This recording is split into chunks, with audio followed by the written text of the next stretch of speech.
বিশ্বকবি রবীন্দ্রনাথ ঠাকুরকে ব্যঙ্গ করায় গরম হাওয়া বইছে ভারতীয় ছবি জঙ্গনে, আর সে গরম হাওয়ার উত্তাপে পুড়ছে বলিউড মেগাস্টার সালমান খান। তাই আইনি নোটিশের জটিলতায় পড়েছেন অভিনেতা। ভারতীয় সংবাদ মাধ্যম টাইমস অব ইন্ডিয়ার প্রতিবেদন থেকে জানা যায়, বলিউডের বিখ্যাত টিভি শো কপিল শর্মা শোতে রবীন্দ্রনাথকে ব্যঙ্গ করা হয়। কপিল শর্মার সম্প্রতি একটি শোতে অতিথি হয়ে এসেছিলেন অভিনেত্রী কাজল।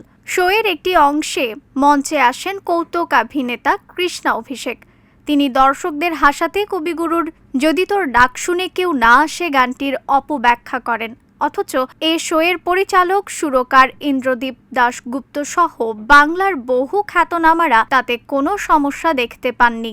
বিষয়টি মেনে নিতে পারেননি কলকাতার কবি শ্রীজাত। শোয়ের সমালোচনা করে তিনি প্রথম প্রতিবাদ জানান। এরপর তার পক্ষে একই সুর সাধেন নেটিজেন ও ভারতীয়রা। জানা যায়, এ ঘটনার জেরেই সালমান খানকে আইনি নোটিশ পাঠানো হয়েছে। কারণ হিসেবে জানানো হয়েছে, কপিল শর্মার শোয়ের প্রযোজক তিনি। আইনি নোটিশ পাওয়ার পর এ প্রসঙ্গে বুধবার 13 নভেম্বর একটি বিবৃতি দিয়েছেন সালমান।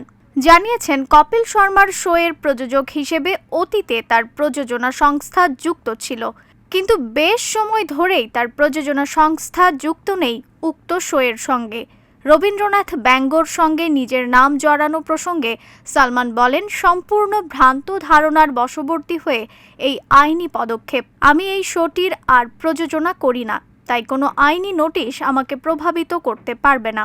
নিউজ ডেস্ক, রিফাত আর ইসলাম, ভোরের আকাশ।